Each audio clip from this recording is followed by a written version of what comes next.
Bonjour, j'ai le plaisir d'être avec Philippe Bornet. Vous avez été journaliste, vous êtes écrivain, vous êtes ce qu'on appelle un historien du futur. C'est un titre que je me suis donné moi. Mais j'aime bien ce titre. J'aime beaucoup. L'historien raconte le passé à travers des éléments qu'il a découverts, et peut-être qu'à travers les éléments découverts par les historiens, les éléments d'actualité, l'historien du futur essaye de penser ce que sera le futur. C'est ce que pensait Gaxat, le journaliste et l'historien du présent. Voilà, mais c'est ce que nous amène, d'ailleurs, cette réflexion, donc ça nous amène directement à parler de votre livre, Oui. qui est un livre d'historien du futur, parce qu'en fait, il y a plusieurs parties dans votre livre. Vous nous racontez l'histoire de la dictature à Rome, Bonaparte, Pétain, De Gaulle, pour en arriver à la conclusion sur le thème « Demain, la dictature ». Le livre de Philippe Bornet est publié aux éditions de la Délivrance. D'abord, quand on lit votre livre, on découvre que le terme de dictature, finalement, est employé n'importe comment, à tort et à travers, et peu de gens sont capables réellement de donner une définition. Si on faisait un micro-trottoir dans la rue, Philippe Bornet, pour dire aux gens la dictature, qu'est-ce que c'est? Sans doute qu'on nous répondrait à 80%, c'est un méchant très fort autoritaire qui prend le pouvoir et qui donne des ordres sans concertation. Ça, c'est le portrait du tyran, c'est pas le portrait du dictateur. Vous le dites à un moment, c'est la tyrannie à un moment. Oui, c'est la tyrannie, et la tyrannie, c'est bien différent, c'est l'utilisation de la force pure.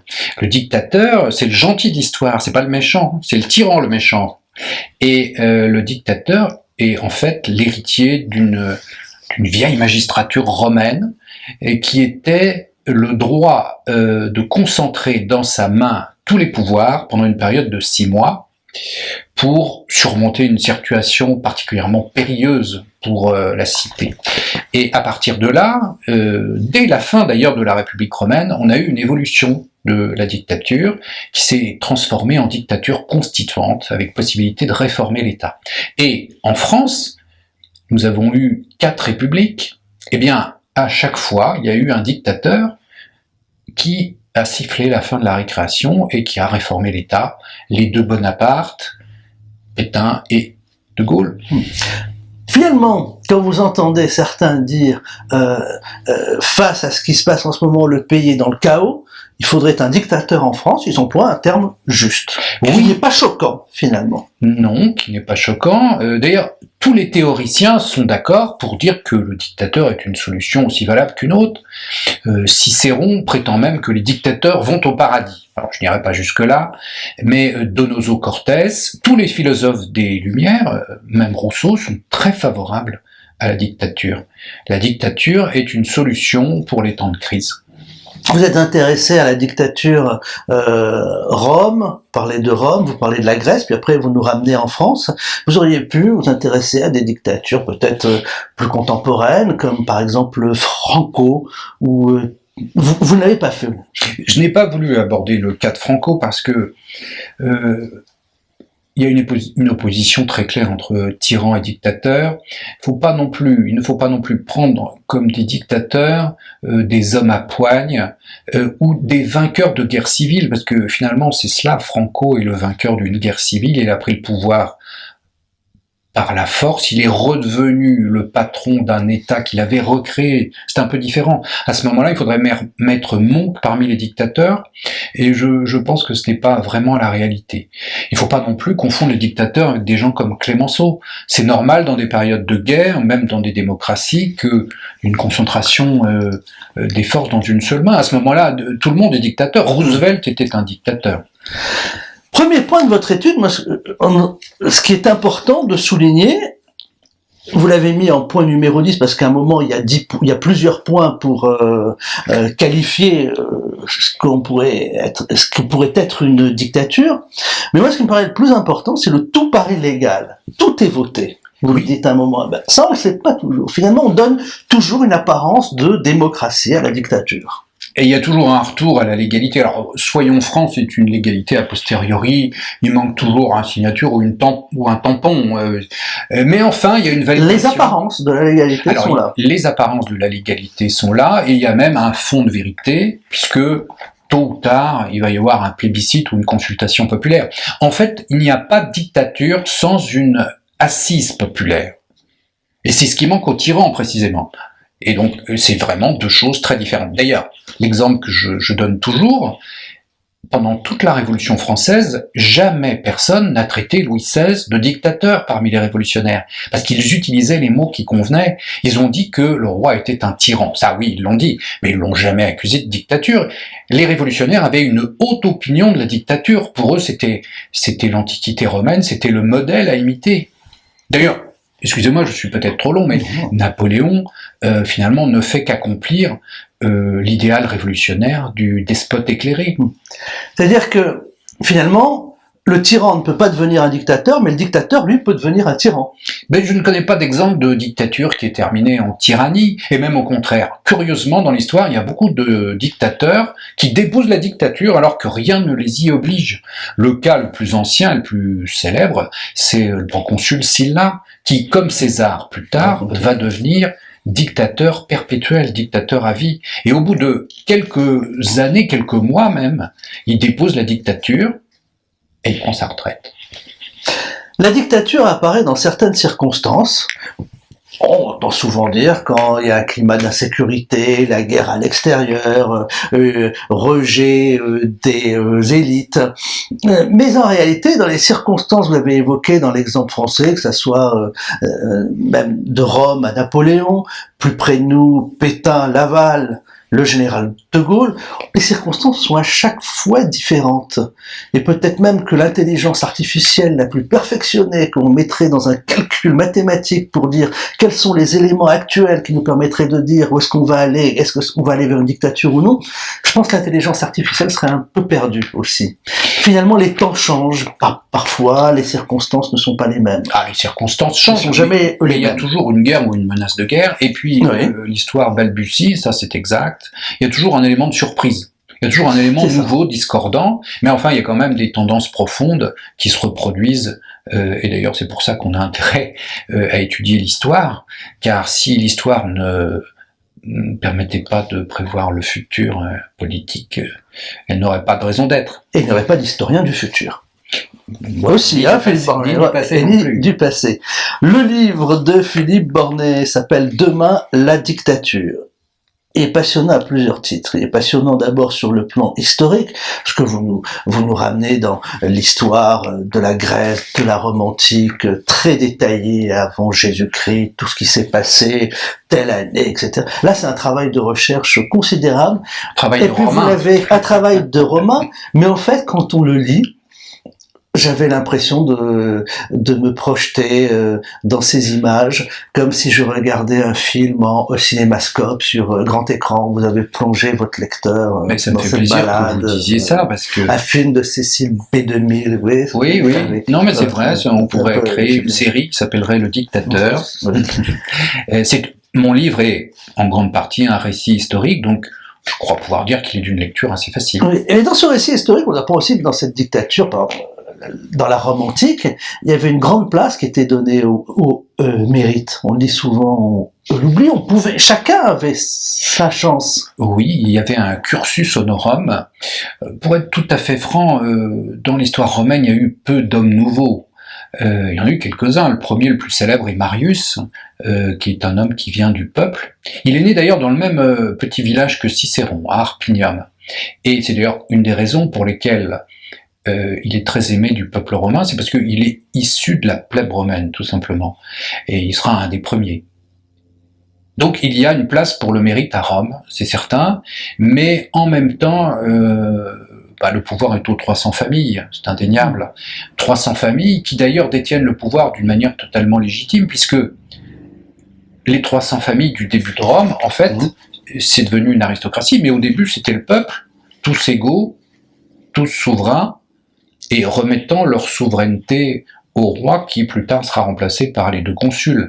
Et avec le temps, à partir de cette population, de ce noyau central, vont apparaître des artisans, des esclaves, des affranchis, des clients, comme on disait à Rome autrefois, c'est-à-dire des gens qui dépendent de la famille pour leur entretien, et donc une nouvelle population va s'assembler autour des citoyens. Ça demande évidemment plusieurs siècles. On a un autre exemple, c'est celui de Venise. Venise a été fondée par quelques familles, et c'est seulement au bout des siècles que le noyau central qui est perpétué à Venise se trouvait une aristocratie. Mais à la base, c'est une démocratie archaïque. C'est un gouvernement parfaitement démocratique. Qui pourrait laisser la place donc à chacun d'avoir sa chance, le cursus honorum. Le cursus honorum, absolument. Ici, on a le cursus Sénarcom en France. Oui, alors on commence par exercer des fonctions comme édile ou et puis après on devient prêteur, on devient consul, c'est-à-dire qu'on rend la justice et finalement on dirige les armées. Et ce qu'il y a de propre à Rome, c'est que il n'y a pas Saint-Cyr et Léna. C'est les deux réunis, et donc les magistrats sont à la fois civils et militaires. Oui. Alors, évidemment, votre livre sort au moment de l'affaire des Gilets jaunes, mais j'imagine, Philippe Bornet, avec le travail de recherche historique qui a été mené, c'est pas un travail qui s'improvise en voyant au mois de novembre 2018 les gens qui vont descendre dans la rue, on dit ah ben je vais faire demain la dictature. J'imagine que c'est quand même il y a derrière plusieurs mois, voire plusieurs années d'enquête et de documentation. Qu'est-ce qui vous a amené à ce titre demain la dictature? J'ai eu beaucoup de mal à l'imposer, je vais être franc avec vous. Quand je proposais à un journaliste ou à un éditeur de droite cet ouvrage, il portait la main à sa poitrine et à sa gorge d'un geste de celui qui étouffe en me disant « Ah bon, vous croyez, mais vous me faites peur !» Et quand j'en parlais d'ailleurs à un journaliste ou à un éditeur de gauche, il disait « C'est très intéressant. » Parce que en fait... Il n'y a pas de point d'interrogation. Hein, non, oui, vous n'êtes pas le premier à me poser la question. Non, j'ai refusé les points de suspension et les points d'interrogation. Ça a été un obstacle pour trouver un éditeur. Il faut du courage pour éditer ce livre, et Guillaume de Thieulois, des éditions Presse de la Délivrance, n'en manque pas.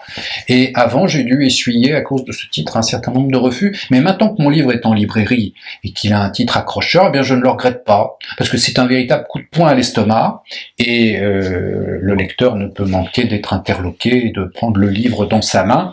Comme vous, voilà, Demain la dictature, de Philippe Bornet, aux éditions de la Délivrance. Alors, on va résumer un peu. Dans la dictature, il y a par exemple le fait que l'aspirant dictateur doit inspirer confiance à un personnel politique jaloux et soupçonné, lui persuader qu'il a pris le bon choix ou le bon risque. Le dictateur doit être assez âgé pour ne pas avoir le temps ni l'envie d'installer son pouvoir. Le dictateur doit être démagogue. Et alors là aussi, j'ai appris quelque chose, c'est que le dictateur doit aussi être issu du sérail pour rassurer aussi les siens. Dire que se dire que quand ça va plus du tout, on est en France, ça va plus du tout, il faut quelqu'un qui remette de l'ordre. Faut pas s'imaginer que le dictateur qui arrivera sera un inconnu qui viendra par la force. Le dictateur qui arrivera sera issu du sérail parce qu'il saura à la fois rassurer le peuple comme rassurer les gens des institutions. Exactement, il y a toujours une transaction au sommet avant qu'un dictateur apparaisse. Cette transaction, finalement, elle est assez simple et naturelle. L'élite au pouvoir, l'oligarchie, est persuadée qu'elle va, étant donné la colère populaire, est persuadée qu'elle va finir au bout d'une corde. Donc ça la motive pour essayer de refiler la patate chaude, pour parler vulgairement. Dans les films hollywoodiens, on irait tout fait avec des circonstances actuelles, serait de pure coïncidence. Oui. Alors, le futur dictateur fait l'objet d'une négociation, et on lui dit, écoutez, vous reprenez le passif, vous reprenez l'entreprise France en faillite, mais soyez gentils, laissez-nous nos sinécures, laissez-nous nos postes, laissez-nous la fortune que nous avons amassée. C'est ce qui s'est passé le 18 Brumaire. On a dit aux personnes, aux citoyens qui avaient acheté des biens nationaux, vous pourrez les garder, et on vous donnera une petite décoration ou un petit rôle, vous serez au tribunat ou au Sénat, et en revanche vous n'aurez plus le pouvoir, parce que le pouvoir maintenant c'est moi. Voilà. Et quand les choses se passent comme ça, en général ça se passe sans trop de douleur. Ceci dit, il y a parfois un bouc émissaire, parce qu'il faut bien que la colère du peuple trouve une issue.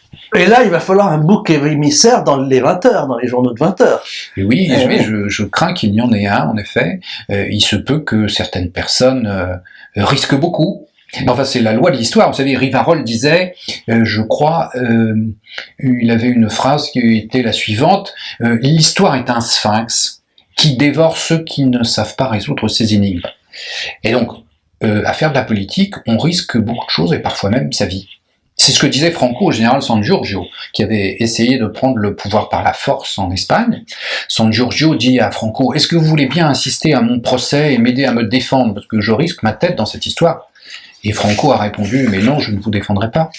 Vous méritez la condamnation à mort, puisque vous avez échoué.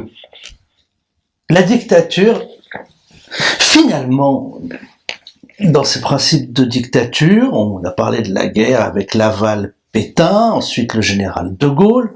Certains vont être choqués en disant: oh, il a mis dans le même paragraphe l'un de suite et les qualifie Laval, Pétain et général de Gaulle. Alors, le général de Gaulle, vous avez toujours une clientèle un peu boboisée qui va venir être affolée en disant: il a mis ça dans le même livre, c'est scandaleux. Et qui ne va pas d'ailleurs lire ce que vous allez écrire. Et en plus, oui, il ne va pas me lire. Mais alors, si jamais quelques-uns me lisent, je répondrai que... Il y en a beaucoup qui vous lisent. Tant mieux. Le général de Gaulle, non seulement était un dictateur, mais il l'a même écrit. Il l'a écrit dans ses mémoires. D'ailleurs, je peux essayer de retrouver, si vous voulez, le passage. Le général de Gaulle a dit quelque chose qui ressemble à: si jamais, alors non seulement j'ai saisi la dictature, mais je ne manquerai pas de la ressaisir si jamais il était nécessaire de le faire. Voilà ce qu'il a dit. La dictature momentanée que j'ai exercée au cours de la tempête, et que je ne manquerai pas de prolonger ou de ressaisir si la patrie était en danger, je ne veux pas la maintenir, puisque le salut public se trouve est un fait accompli. Voilà. Et c'est d'ailleurs l'explication du fameux article 16 de notre Constitution, qui permet au président de la République, en fait, d'être un dictateur de commission bien classique, comme celui de la République romaine. C'est d'ailleurs arrivé 2 fois au début de la Ve République. La dictature est-elle possible aujourd'hui avec Facebook, Twitter, les réseaux sociaux, les chaînes d'information continues, une information est balayée par l'autre, c'est-à-dire où il y a une sorte d'égalitarisme dans la parole, et que à l'époque, dans toutes ces époques, il pouvait y avoir quelqu'un qui montait en haut de l'estrade, qui imposait un discours, les gens écoutaient, acquiesçaient, allez, c'est lui qu'il faut. Aujourd'hui, chacun avec son portable, en pensant être maître. Oui, c'est vrai, ça a changé beaucoup de choses, mais d'une certaine manière, c'est un catalyseur de la colère populaire aussi. Je pense que sans les réseaux sociaux, il n'y aurait pas eu le phénomène des gilets jaunes. Donc, des deux côtés de la balance, on a quelque chose à rajouter. Alors certes, l'apprenti dictateur devra se justifier en permanence auprès de l'opinion publique, mais enfin il en a l'habitude, c'est même la règle du jeu, puisque de toute manière il devra solliciter l'approbation populaire. Et en même temps, il est incontestable que les réseaux sociaux donnent l'impression à tout le monde d'être intelligent. Oui, avoir son avis sur tout. Alors, un mot évidemment sur la situation politique d'aujourd'hui. Là, votre livre Demain la dictature, Philippe Bornet, permet d'avoir tous les ingrédients de compréhension du terme de dictature, à ne pas confondre avec la tyrannie. Beaucoup de gens, quand on interroge les gens dans la rue, si on leur demande ce qu'est la dictature, ils vous donneront en réalité la définition de la tyrannie. Oui, malheureusement. Ça n'a rien à voir. La dictature peut être légitime, parfois, il faut quelque chose qui... quelqu'un de gauche comme de droite peut être d'accord avec, ce que l'on dit. Oui, absolument. Voilà. D'ailleurs, il y a eu, d'après Bainville, plus de dictateurs de gauche que de droite. La situation de la France, aujourd'hui, comment l'analysez-vous à l'aune de tout ce que nous venons de dire? J'ai décrit un espèce de jeu de loi en 12 cases, et à la fin, il y a la case gagnante, c'est dictature, et je crois qu'on est à peu près au milieu du chemin. On a pratiquement passé le col de la vallée, puisqu'on a les principaux ingrédients que j'ai définis, enfin retrouvés plutôt, je me permets de les reprendre. Désordre dans la rue, bon, pas de commentaires. Impéritie du gouvernement, pas de commentaires non plus. Mécontentement dans l'armée et la police, bon, je pense que c'est clair. Les policiers. Bon. Guerre ou menace de guerre, je m'abrite derrière l'opinion de Monsieur Gérard Collomb, notre ancien ministre de l'Intérieur, qui a dit très clairement 2 populations qui vivaient côte à côte risquent de se retrouver face à face. C'est pas une menace de guerre, ça? Alors après, échec et peur des élites, là encore pas de commentaires, je pense que chacun est d'accord avec cela. Prestige d'un général. Alors, je ne sais pas qui sera le dictateur. On a beaucoup parlé du général de Villiers, vous avez remarqué. Et d'ailleurs, il a jugé utile de dire publiquement qu'il ne ferait pas de politique, qu'il ne voulait pas faire de politique. Et précisément, le fait qu'il était amené à démentir en public est quand même très symptomatique du malaise que nous ressentons. Puisqu'on parlait tout à l'heure des réseaux sociaux. Moi, chaque fois que j'ouvre Facebook ou Twitter, je vois des gens qui disent « Ah, le général Intel, je ne veux pas donner de nom, mais enfin vous les avez en tête, il ferait bien l'affaire. » L'ancien de la Légion, après c'est De Villiers, après c'est Picmal, voilà. Et alors, on les a tous, après c'est Tauzin. Le peuple rassemblé sur les ronds-points semble tourner la tête à droite, à gauche, en disant mais où est l'homme à poigne qu'il nous faudrait? Où est le sauveur de la nation? Vous voyez, on en est à ce stade-là. Donc, en ce qui concerne la suite de l'histoire, je ne peux pas prévoir les échéances, mais tout peut se passer très vite. Tout peut se passer très vite et dépend de la négociation que nous évoquions tout à l'heure. Mais ça veut dire finalement que certains disent aussi dans les réseaux sociaux, le gouvernement est de plus en plus autoritaire, on entend Édouard Philippe, ce gouvernement devient une dictature, le gouvernement est un dictateur. En fait, ils se trompent dans leur analyse. Si un dictateur vient, il éjectera ceux qui sont en poste. Il y a eu des dictateurs qui venaient de l'Élysée, ce ne serait pas la première fois. Donc il restera, voilà, donc ça peut être ça. Et ça fait partie des options. Et alors, donc, une imprécision dans le vocabulaire qui est fréquente aussi, c'est de parler d'autoritarisme en parlant du gouvernement actuel. L'autoritarisme n'est pas un excès d'autorité, c'est une carence de l'autorité. Puisque, en fait, le pouvoir, la souveraineté s'exerce de deux manières, si on revient à la République romaine, la puissance, potestas, c'est-à-dire l'armée, la police, etc., et l'autorité. L'autorité, c'est la faculté de se faire obéir sans contrainte. Et quand on dit il fait preuve d'autoritarisme, ça veut dire qu'il n'a plus d'autorité du tout. Et comme, si vous voulez, il lui manque une pédale en dessous du pied, il recourt à la seule qui lui reste, au seul levier d'action, qui est donc la puissance, c'est-à-dire la police, les CRS, éventuellement l'armée. Voilà. Donc, en fait, pour en revenir à ce que nous disions et à reprendre votre question, en fait, il n'y a pas d'abus d'autorité, au contraire, il y a un manque d'autorité. Voilà. Merci Philippe Bornet de m'avoir reçu, voilà, pour parler de votre livre, Demain la dictature, publié par les presses de la Délivrance, le nouveau Philippe Bornet, Demain la dictature aux presses de la Délivrance. On passe un très bon moment. Alors, c'est à la fois un livre d'histoire, parce que vous nous plongez dans les époques. Au début, il y a les 2/3 du livre, où il y a les différents chapitres, l'histoire de la grêle de Rome, Napoléon surtout, Pétain, Laval, De Gaulle, Cavaignac, voilà. Tout le monde oublie ce bout. Et vous racontez tout cela, en fait, chaque élément pourrait être un petit livret, pourrait être un petit livre sur cette partie. Oui, c'est vrai. De notre histoire.